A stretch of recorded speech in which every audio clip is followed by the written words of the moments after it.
യഥാർത്ഥത്തിൽ ഇക്ബാൽ അൻസാരിയൊക്കെ പോയി നരേന്ദ്രമോദിയെ മാലയിട്ടു സ്വീകരിച്ചത് അവിടെ എതിരഭിപ്രായം ഉണ്ടാകാത്തത് ഈ ശ്മശാനത്തിലെ ശാന്തതയുടെ ഭാഗമായിട്ടാണോ?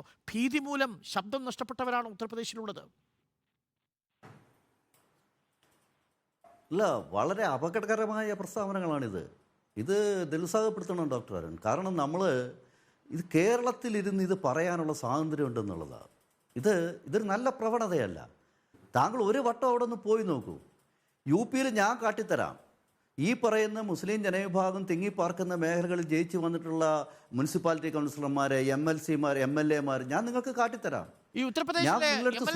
ആരാധനകൾ പോലും വഴി ഉണ്ടാക്കാൻ ഇട കൊടുക്കുന്നുണ്ട് യു പിയിൽ. ഞാനിത് നേരിട്ട് പോയി കണ്ട ആളാണ്. ഞാൻ മാത്രമല്ല, കേരളത്തിൽ നിന്നുള്ള നിരവധി പത്രപ്രവർത്തകരുടെ കൂടെ ഉണ്ട്.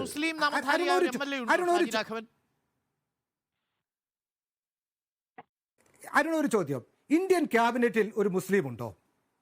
നരേന്ദ്രമോദിയുടെ നേതൃത്വത്തിലുള്ള ഇന്ത്യൻ ക്യാബിനറ്റിൽ ഉത്തർപ്രദേശിൽ ഒരു MLA ഇല്ല, ഒരു MLC-യെ അവർ ദത്തെടുത്ത് MLC-യെ ഒരു സഹമന്ത്രിയാക്കിയിട്ടുണ്ട്. അല്ലാതെ ഉത്തർപ്രദേശിൽ ഒരു മന്ത്രി BJP-ക്ക് അവരുടെ 300 MLA ഇല്ല, MLC ആണ്. അവർക്ക്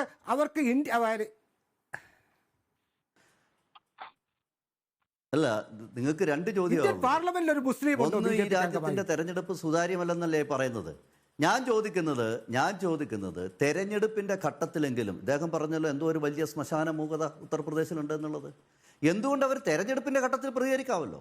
താങ്കൾ പറഞ്ഞ അങ്ങനെ ഒരു സംവിധാനം അല്ലെ, അങ്ങനെ ഒരു സ്ഥിതിവിശേഷം അവിടെ ഉണ്ടെങ്കിൽ തികച്ചും തെറ്റായ വ്യാഖ്യാനമാണെന്ന്. ഇത് വളരെ തെറ്റായ. പിന്നെ പാർട്ടിയിൽ സ്ഥാനാർത്ഥികൾ എത്തുന്നതും പാർട്ടിയിൽ തെരഞ്ഞെടുപ്പിൽ വരുന്നതും പാർട്ടിയുടെ സംഘടനാ സംവിധാനത്തിൽ സീനിയോറിറ്റിയും പ്രവർത്തനം അനുസരിച്ച് ധാരാളം പേര് വരും, ധാരാളം പേര് മത്സരിക്കും. ചിലർ ജയിക്കും.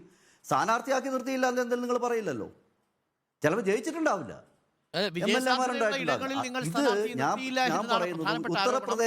ഉത്തർപ്രദേശത്തിൽ ശവപ്പറമ്പിന്റെ ശ്മശാന മൂകത എന്ന് പറയുന്ന പ്രസ്താവനയുണ്ടല്ലോ. ആ പ്രസ്താവന ഇന്ന് കേരളത്തിൽ ഇരുന്നല്ലാതെ രാജ്യത്തിന്റെ ഒരു ഭാഗത്ത് വരുന്ന സംസാരിക്കാൻ സാധിക്കില്ല. അല്ല, സമ്മതിച്ചു. പക്ഷെ അപ്പോഴെല്ലാം ഞാൻ ചോദിച്ചോട്ടെ, ഈ രാജ്യത്തിൽ ന്യൂനപക്ഷ വിഭാഗങ്ങൾ തിങ്ങിപ്പാർക്കുന്ന വടക്കുകിഴക്കൻ സംസ്ഥാനങ്ങളിൽ ആരാ അധികാരത്തിലിരിക്കുന്നത്? ഗോവയിൽ ആരാ അധികാരത്തിലിരിക്കുന്നത്?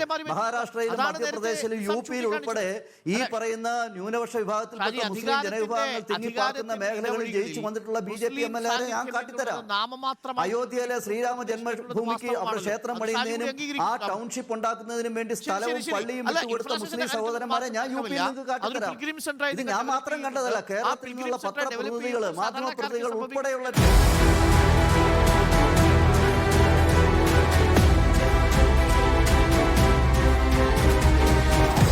Debate with Arun Kumar.